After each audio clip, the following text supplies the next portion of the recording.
এই অনেকে আবার বিভিন্ন কাজে মনে করি না আল্লাহ রাসূল সাল্লাল্লাহু আলাইহি ওয়াসাল্লাম কিন্তু আমাদের মতোই মানুষ, কথা ঠিক কিনা? আল্লাহ রাব্বুল আলামিন আয়াত দিয়ে প্রমাণ করে শুনাইছে। ওদিকে লম্বা আলোচনা আমি যাবো না, যে কথা বলতেছিলাম অনেকে আছে আল্লাহ রাসূল সাল্লাল্লাহু আলাইহি ওয়াসাল্লাম নূরের তৈরি অমুক কয় না, বাজানদেরকে বলো বাজান বুঝে শুনে করি। ফেরেশতারা নূরের তৈরি, জিনেরা আগুনের তৈরি, মানুষ মাটির তৈরি, কথা কয়। আচ্ছা বলেন তো, ফেরেশতাদের খাওয়া নাই, ঘুম নাই, নিদ্রা নাই, পায়খানা প্রস্রাব নাই, আছে? কথা কয় আছে?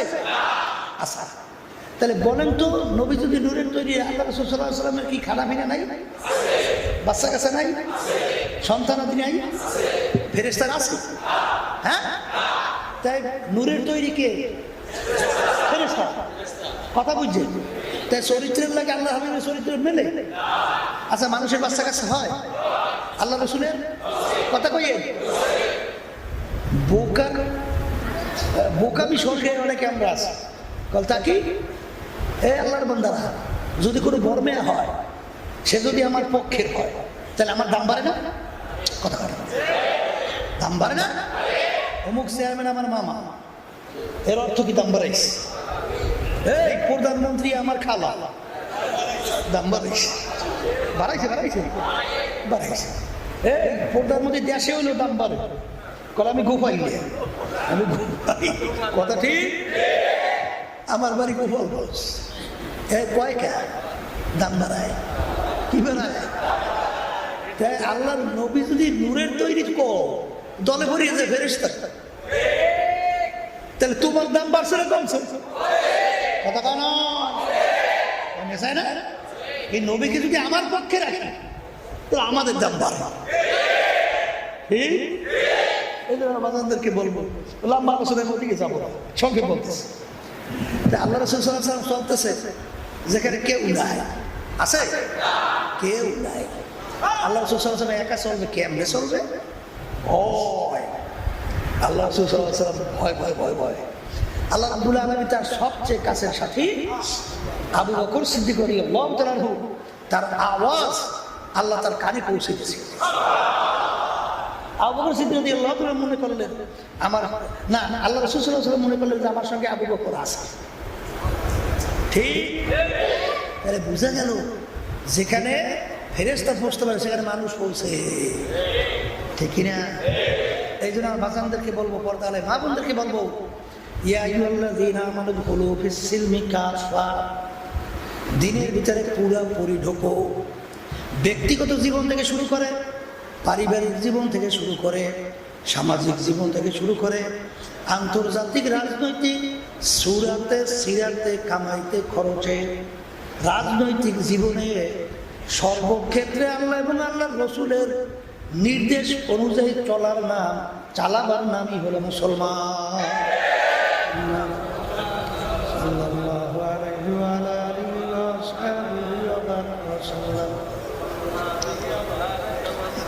শুকরিয়া আদায় করতেছি মহান রব্বুল আলামিনের দরবারে। রব্বুল আলামিন আমাদেরকে তার ফরজ হুকুম এশার নামাজ আদায় করার পরে দ্বীনি মজলিসের ভিতরে দ্বীনি আলোচনা করা, শোনার তৌফিক দান করলেন। শুকরিয়া কান করি আলহামদুলিল্লাহ। আকলমন্দ ইশারা বস আস্ত, যে নাকি জ্ঞানী হয়, অল্প কথার মাধ্যমে সে পুরো বিষয়টা বুঝতে পারে। আমি আপনাদের সামনে কুরআনুল কারীম থেকে আয়াত শরীফ তেলাওয়াত করেছি। আয়াতের ভিতরে আল্লাহ রাব্বুল আলামিন বলছেন, হে ঈমানদারেরা, তোমরা দ্বীনের ভিতরে পুরোপুরিভাবে ঢুকে যাও। আল্লাহ রাব্বুল আলামিন ঈমানদারদেরকে দ্বীনের ভিতরে পুরো ঢোকার জন্য নির্দেশ করছে, কথা ঠিক না? কিভাবে পুরোপুরি ঢুকতে হবে এই আয়াতের শানে নজুলের দিকে তাকাইলেই গুরুত্ব বোঝা যাবে। তা কেমন? এই আয়াত নাযিল হয় আব্দুল্লাহ ইবনে সালাম রাদিয়াল্লাহু তাআলা আনহু তার শানে। আব্দুল্লাহ ইবনে সালাম রাদিয়াল্লাহু তাআলা আনহু প্রথম বয়সে ইহুদি ধর্মের লোক ছিল, পরবর্তীতে তিনি মুসলমান হয়ে গেছে। ইহুদি ধর্মের ভিতরে ধর্মীয়ভাবে উটের গোশত খাওয়া হারাম ছিল, আর মুসলমান ধর্মের মধ্যে উটের গোশত খাওয়া কি হালাল। যেমন আমাদের মুসলমান ধর্মের ভিতরে কুত্তার গোশত হারাম না হালাল? ওই কুকুরের প্রতি আমাদের কিন্তু জন্মগতই একটা ঘৃণা জন্ম। যার কাছে যে জিনিস অবৈধ হারাম, ওর প্রতি তার ঘৃণাও আছে। আব্দুল্লাহ ইবনে সালাম রাদিয়াল্লাহু তাআলা আনহু মুসলমান হওয়ার পরে তিনি অন্যান্য মুসলমানদেরকে বলতেছিলেন, আমার মুসলমান ভাইরা, আমি যখন ইহুদি ধর্মের মধ্যে ছিলাম তখন ধর্মীয় উটের গোশত হারাম ছিল, আমি ওটাকে হারাম জানছি এবং না খাইয়া প্রমাণ করে দেখাইছি। মুসলমান ধর্মের ভিতরে উটের গোশত খাওয়া তো হালাল, যেহেতু আমি মুসলমান হয়ে গেছি ওটা আমার হালাল জানতে হবে, ওটা আমি হালাল জানি। কিন্তু যেহেতু আমি কোনোদিন খাই নাই, এই জন্য আমার খাইতে একটু ঘৃণা লাগে। হালাল জানছে, খাইতে কি লাগে? ভালো করে বুঝেন, হালাল জানছে, খাইতে কি লাগে? এতটুকু শব্দের পরিপ্রেক্ষিতে আল্লাহ রাব্বুল আলামিন এই আয়াত নাযিল করে। আব্দুল্লাহ ইবনে সালাম, আমার হালালকে হালাল জানলে হবে না, খাইয়া প্রমাণ করে দেখানো লাগবে। যতক্ষণ পর্যন্ত খাইয়া প্রমাণ করে দেখাতে না পারবে, এই মুসলমানিতে আমার দরবারে কাজ হবে না। কি বুঝলেন? ইয়া আইয়ুহাল্লাযীনা আমানু দুখুলু ফিস-সিলমি কাফা। অনেক মুসলমান আছে, হলো আনার 10 আনা মুসলমান, 6 আনা ইহুদি নাসারা খ্রিস্টান। ঠিক, অনেক মুসলমান আছে, হারে 15 আনা মুসলমান, আধা খ্রিস্টান আছে না? এই জন্য আল্লাহ রাব্বুল আলামিন ঈমানদারদেরকে তিনি বলতেছেন দ্বীনের ভিতরে পুরা ঢোকো। এখন দ্বীন কি জিনিস? ইসলামের যতগুলো বিষয়াদি আছে, আল্লাহ রাসূল সাল্লাল্লাহু আলাইহি ওয়াসাল্লাম যা কিছু নিয়ে আসছে, যা ধরার জন্য বলছে, যা ছাড়ার জন্য বলছে, এইটা পুরোপুরি ধরা, পুরোপুরি ছাড়া, এর নাম হলো পূর্ণ দ্বীন। আর এই দ্বীন পরিপূর্ণ কবে হইল? বিদায় হজের বাসর, আরাফাত ময়দান। আল্লাহ রাসূল সাল্লাল্লাহু আলাইহি ওয়াসাল্লাম জাবালে রহমতের গোড়ায় তার সওয়ারির উপরে, বাহনের উপরে দাঁড়াইয়া তিনি প্রায় 100 লক্ষ সাহাবায়ে কেরামদের উপস্থিতি তিনি এই আয়াত শরীফ তেলাওয়াত কইরা দ্বীন পরিপূর্ণ ঘোষণা করেছেন। কি পরিপূর্ণ? আল ইয়াউমা আকমালতু লাকুম দীনাকুম ওয়া আতমামতু আলাইকুম নি'মাতি ওয়া রাদিতু লাকুমুল ইসলাম দীনা। আজকের এই দিন, ইসলাম বা দিন পরিপূর্ণ হয়ে গেল। এর অর্থ কি? দিনের ভিতরে বাড়তি কমতি আর কোনো দিক নাই। মুখে উচ্চারণ করে বলেন, দিনের ভিতরে বাড়তি কমতি আর কোনো দিক নাই। বাজানদেরকে বলবো, অনেক জিনিস আলোচনা অনেকে করে না, চাকরির ভয়, সম্মানের ভয়, হাদিয়া তো উপাস হইতে যায়, মাইল খাওয়া লাগতে পারে, জেলেও যাওয়া লাগতে পারে। বলেন তো, দিন যদি পরিপূর্ণ হয়, রাষ্ট্র পরিচালনার ব্যাপারে আল্লাহর বুঝি কোনো নির্দেশ নাই? আছে না? সেখানে মানব রচিত তন্ত্রমন্ত্রে রাষ্ট্র চলবে? হ্যাঁ, সর্বনাশ। আল্লাহ কোরআন কারীমে এক জায়গায় নির্দেশ করেছেন, ওয়াজতানিবুত তাগুত, তোমরা তাগুত থেকে পরহেজ হও, ওর থেকে বাঁচো, ওটাকে ত্যাগ করো। তাগুত কাকে বলে? মানব রচিত তন্ত্রমন্ত্র, এটাকেই তাগুত বলা হয়। এই মানব রচিত তন্ত্রমন্ত্র আমাদের দেশের ভিতরে রাষ্ট্র পরিচালনায় এই বিভিন্ন দেশ থেকে ধার করিয়ে নিয়ে আসে। কেউ নিয়ে আসে আমেরিকা থেকে, কেউ নিয়ে আসে লন্ডন থেকে, কেউ নিয়ে আসে রাশিয়া থেকে, কিন্তু মুসলমান কবি বুঝাতে যাই বলছিলেন না আমেরিকা লালন্ডন সে উলফাত, না আমেরিকা লালন্ডন সে উলফাত, হামি মস্তে মদিনা কার খোদায়া। নবী এ নৌকার মাঝি, নৌকা কোথায় চালাও? তোমার নৌকা ঘাট কোথায় দেবে? লন্ডন আমেরিকা না মদিনা? ঠিক কিনা? এই না বাজানদেরকে বলবো, এই কোরআনুল কারীমের আয়াত আমি আপনাদের সামনে তেলাওয়াত করে শুনাইছি। একই তো আলেমের কথা না, কোনো মুফতির কথা না, কোনো মুহাদ্দিসের কথা না, সরাসরি আল্লাহ রাব্বুল আলামিনের বাণী। ইয়া আইয়ুহাল্লাযীনা আমানু দুখুলু ফিস-সিলমি কাফা। এই আল্লাহর বান্দারা ভালো করে বোঝা লাগবে, আল্লাহ এবং আল্লাহ রাসূল যেটাকে যতটুকু ভালো মনে করছে, বুঝে আসুক বা না আসুক, ওইটা কতটুকু ভালো মনে করার নামই হল মুসলমান। এই মুসলমান খালি মুসলমানের ঘরে জন্মগ্রহণ করলেই তো মুসলমান হওয়া যায় না। মুসলমান অর্থ কি? একটা আরবি শব্দ। মুসলমান কি শব্দ? ইংরেজি বলে সারেন্ডার, আর বাংলা অর্থ হলো আত্মসমর্পণ। আত্মসমর্পণ কবি বুঝাতে যাই বলছিলেন, কি বলছিলেন? বলছিলেন যে একটা ঘোড়ার মুখের ভিতরে যদি লাগাম লাগানো হয়, লাগাম যদি সওয়ারি হাতে ছাড়া হয়, ঘোড়ার আর কোনো শক্তি থাকে? পিছনে বেরোন করা কেন বলতো? ঘোড়ার মুখে যখন লাগানো হয়, সওয়ারি হাতে লাগানো ছাড়া হয় কি আর ঘোড়ার নিজের ব্যক্তিগত কোনো শক্তি, চালাকি, বুদ্ধি, স্বাধীনতা আছে? সওয়ারি যেভাবে চালাবে সেইভাবে চলার নামই হইল লাগাম লাগানো। ঠিক কিনা? মুসলমান দাবি করে মুসলমানের সারেন্ডার, আত্মসমর্পণ। লাগাম লাগাইছে কি বইরা?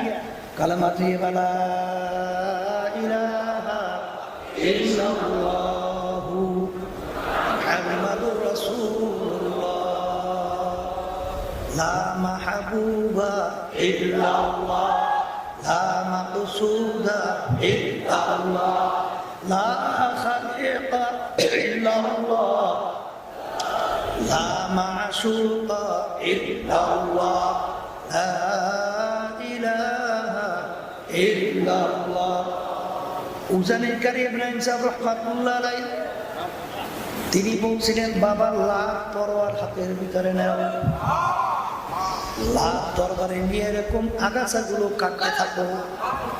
কাটতে কাটতে কাটতে কাটতে যখন জঙ্গল পরিষ্কার হবে, এরপর জবাব দাও ইল্লাল্লাহ। ঠিক কিনা? লাভ হইলাম থানবী রাহমাতুল্লাহ আলাইহি হাকিমুল উম্মাহ তিনি বলেন, লাভ বলার সময় মাথার এরকম ডান দিকে কাঁধে দিয়ে ঘুরাও, এমন ভাবে ঘুরাও পিছন থেকে যেন ডাইন গালটা দেখা যায়। লা টান দাও, খেয়াল করো আমার কলবের ভিতরে চেয়ারম্যানের কোনো মোহাব্বত নাই, পীরগিরির কোনো মোহাব্বত নাই, ইমামগিরির কোনো মোহাব্বত নাই, এমপিগিরির কোনো মোহাব্বত নাই, টাকা পয়সা অর্থলিকা পাঁচতলা বিল্ডিং সম্মানের কোনো মোহাব্বত নাই। সব তুমি কলব থেকে বলো আর ফালাইতে থাকো।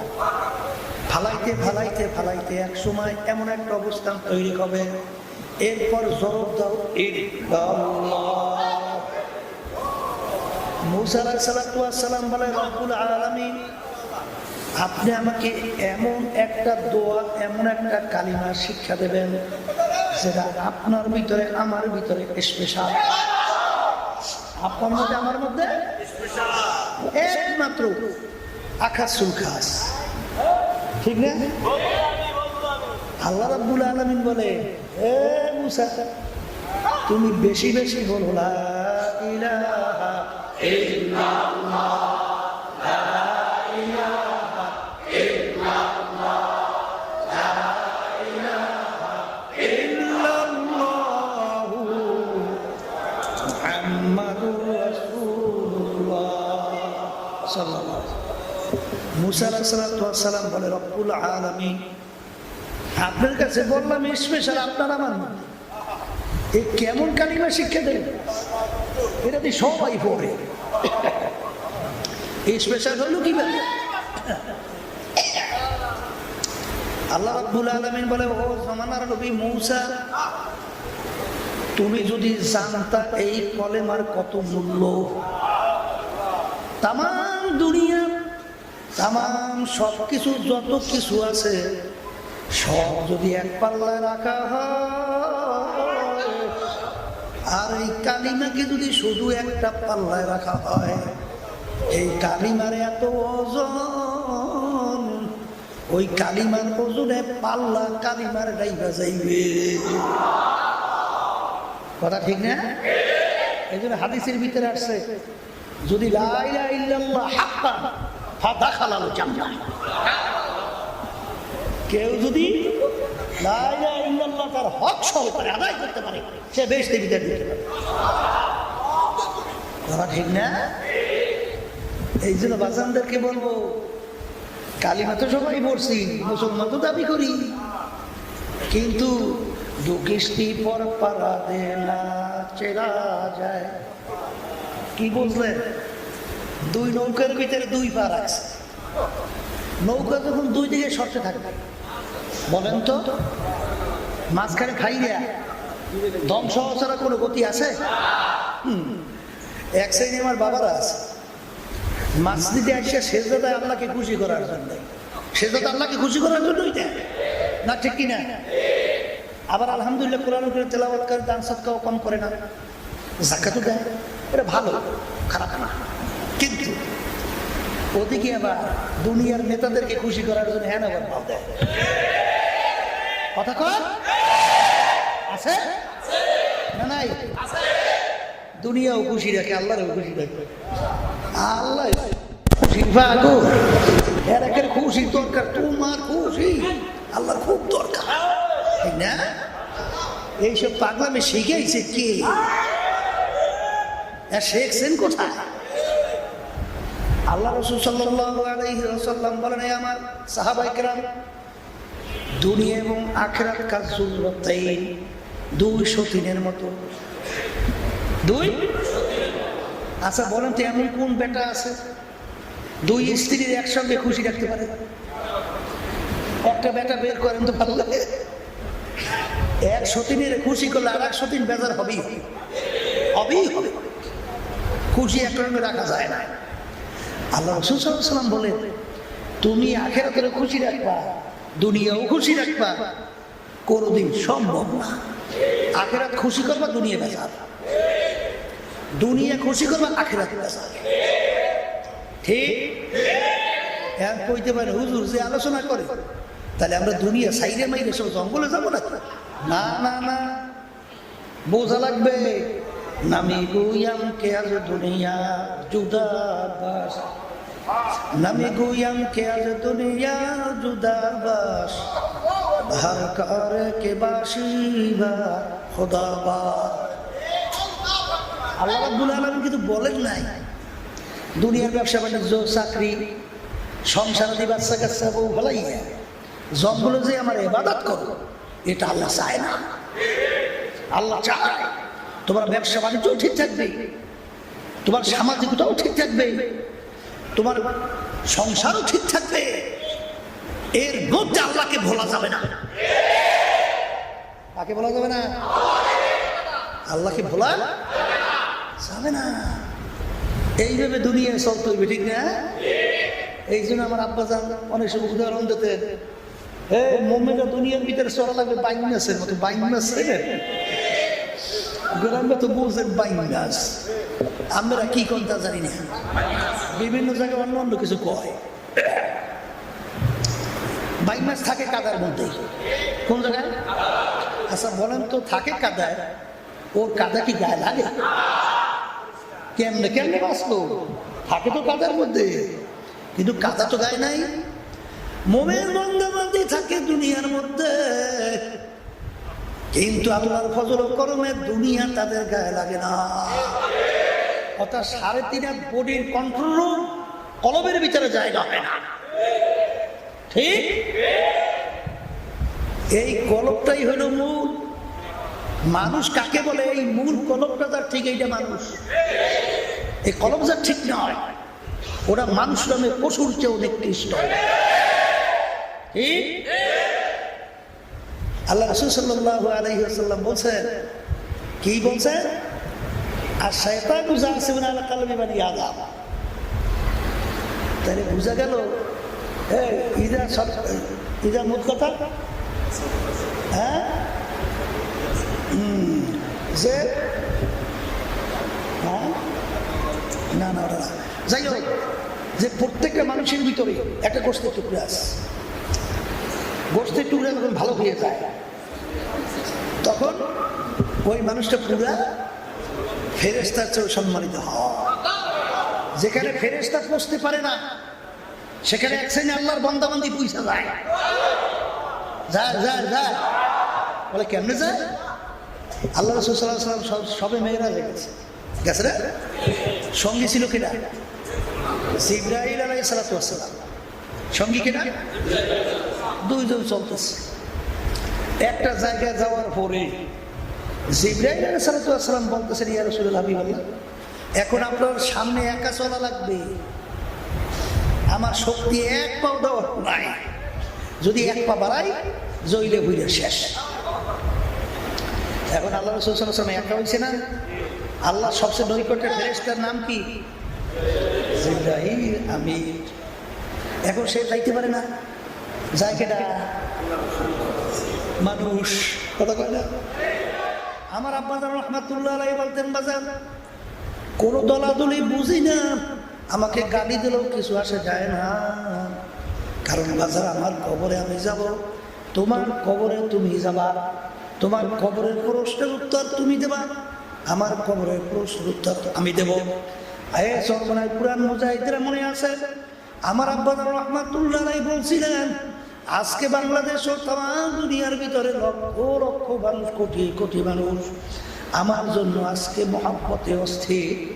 আরে আমার একটা সুবিধা অসুবিধা হইলে জান দেওয়ার জন্য দায় হয়ে যায়, কিন্তু বাজার রে, আমি ভালো করে চিন্তা ভাবনা করে দেখলাম, আমি বদদূর করে যদি দুনিয়া থেকে বিদায় নিয়ে কবরে চলে যাব, তোমরা আমার সঙ্গে কেউ যাইতে পারবে না। আরে আমার কবরের প্রশ্ন উত্তর আমাকেই দিতে হবে। যারা দলে পড়ছেন, যারা টাকার পিছনে পড়ছেন, যারা বংশের পিছনে পড়ছে, আমি সেই বাজানদেরকে বলবো, দলাদলি ছাড়ো বাজান রে, পুরা মুসলমান হইয়া পুরা দিনের ভিতরে ঢুইকা তারপর দুনিয়া থেকে বিদায় নিয়ে কবরে যাওয়ার প্রস্তুতি গ্রহণ করো। কারণ কবরে কিন্তু কোনো দলাদলি নাই। কবরে কিন্তু প্রথম প্রশ্ন মান রব্বুকা, দ্বিতীয় প্রশ্ন আমার দীনুকা, তৃতীয় প্রশ্ন আল্লাহর হাবিবকে দেখাবেন, মান হাযার রাসূল, বড় ব্যক্তিকে। এই তিন প্রশ্নের ভিতরে কিন্তু কোনো কোথাও পান নাই।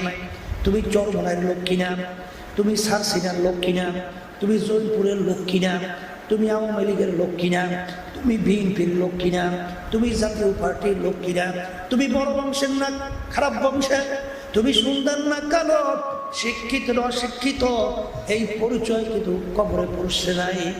এই জন্য বাজানদেরকে বলবো, যারা নাকি আজকে দুনিয়ার ভিতরে চক্ষু খোলা, বিভিন্ন টাকা পয়সার গরমে, বিভিন্ন ক্ষমতার গরমে, বিভিন্ন দলের সঙ্গে জড়াইয়া বিভিন্ন নেতা দায়িত্ব পালন করার গরমে ধরাকে যারা সরা জ্ঞান মনে করেন না, আমি সেই বাজানদেরকে বলবো, বাজান এই ক্ষমতায় টাকার গরম, এই সম্মান কয়দিন। আমার আব্বা রাহমাতুল্লাহ আলাইহি বলতেন, বাজান ডাকাইতের দলের সর্দার থাকে, ওর কত পাওয়ার। দলীয় লোক যদি কোনো অন্যায় করে, অনেক সময় ফায়ার করে মেরে ফেলায়, বুট দিয়া লাথি মারে, জুতো দিয়া পড়ায়। ওরের মাতুর বাড়ি সরকারি কতক্ষণ? পুলিশের হাতে অ্যারেস্ট হওয়ার আগ পর্যন্ত। যখন পুলিশের হাতে অ্যারেস্ট হয়ে যায়, যখন বুট দিয়া যখন পাড়ায়, তাকে পাড়াইয়া যখন হাত পাও ভাইলে ফেলায়, কোথায় যাবে আর বাবুগিরি, কোথায় যাবে সরকারগিরি? এ দুনিয়াদার পাগল আমার বাবারা, আল্লাহ মস্তে আসে মস্তে মাসু, বাদশাহ মালে মস্ত পীরে মস্ত জিরে মস্ত শায়েখে দর আসরারে মস্ত। দুনিয়ার ভিতরে যত মানুষ বিচার দেয় সব কিন্তু পাগলের দল। কেউ বা পীর হওয়ার জন্য পাগল, কেউ বা এমপি মিনিস্টার চেয়ারম্যান এমপি বাজান সভাপতি সেক্রেটারি হওয়ার জন্য পাগল, কেউ বা দরবেশ হওয়ার জন্য পাগল, কেউ বা সুন্দর বিল্ডিং তৈরি করার জন্য পাগল, কেউ বা বাজানদের সুন্দরী মেয়ে বিবাহ করার জন্য পাগল। আর একদল মানুষ দুনিয়ায় বিচার করে তারাও কিন্তু একদল পাগল, তারা আমার মাওলার পাগল। দুনিয়াদার পাগলেরা যারা আজকে দুনিয়ার পাগল হইয়া আজকে যারা ধরাকে সরা জ্ঞান মনে করেন না, আমি সেই বাজানদেরকে বলবো মাঝে মাঝে একটু চক্ষু বন্ধ করো, মোরাকাবা করো। হাকিকত সে তো দুনিয়া বে খবর হ্যায়, দুনিয়া কি নুমাইশ বল। দুনিয়াদার পাগল আমার বাবারা, যেদিন তোমার রুটা ভিতর থেকে বের হবে, যেদিন সাদা তিনটা কাপড় দিয়া বের হইবে, এখন তাকায় দেখো রুহু তনসে মুরগাই, মুর্দা কি হালাত ক্যা হুই। কই তোমার বদগিরি, কই তোমার দরবেশগিরি, কই তোমার পীরগিরি, কই তোমার মুক্তিগিরি, কই তোমার চেয়ারম্যান মেম্বার এমপি মিনিস্টারগিরি, কই তোমার সভাপতি সেক্রেটারিগিরি, কই। এখন সাদা তিনটা কাপড় দিয়া তোমাকে পেঁয়াজ দিয়া ফালাইয়া রাখলো, এখন তাকে দেখো কেমন দেখা যায়। বর্মেকেও কিন্তু তিনটা কাপড় দিয়া পেঁয়াজ দিয়া ফালাইয়া রাখবে। রাস্তার ফকির তাকেও কিন্তু তিনটা কাপড় দিয়ে পেঁয়াজ দিয়ে ফালাইয়া রাখবে। বাজার বর্মেয়ার জন্য 3.5 হাত কবর, সব মেয়ার জন্য রিক্সাওয়ালার জন্য 3.5 হাত কবর। ইমাম সাহেব যখন জানাজা নামাজ পড়ায় বাজার বর্মেয়ার জন্য তাকবীর 4টা, রাস্তার ফকিরের জন্য কিন্তু তাকবীর 4টা।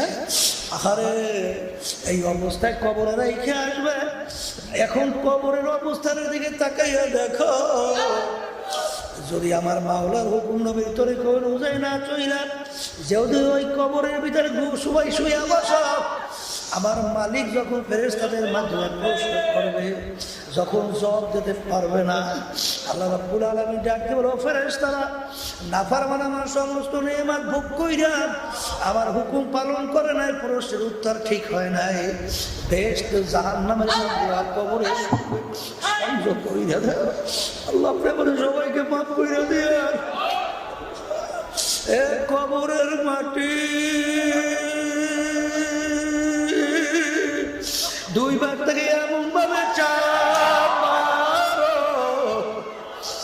একভাবে হাটের আত্ম পাজরে মিশাইয়া দাও, আমার কাছে কোনো খাতির হবে না। দুনিয়াদার পাগল আমার বাবারা, আল্লাহ রাসূল বলছেন আমার উম্মতেরা এই কবর দেখো, এই কবর কিন্তু এই কবর না।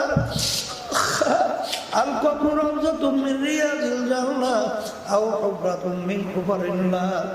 কারো কবর বেহেশতের একটা বাগান। আল্লাহ আপনি আমার জন্য আমাদের সবার জন্য কবর করেন। মুসলমান বিশ্বাস কিন্তু করা লাগবে, তাহলে ঈমান কিন্তু থাকবে না। আল্লাহ রসুলের কথা আমার কথাটা কোনো মোল্লা মৌলবীর কথা না। আল কবরু রাউযাতুম মিন রিয়াদিল জান্নাহ আও হুফরাতুম মিন হুফারিন নার। কারো কবর বেহেশতের বাগান।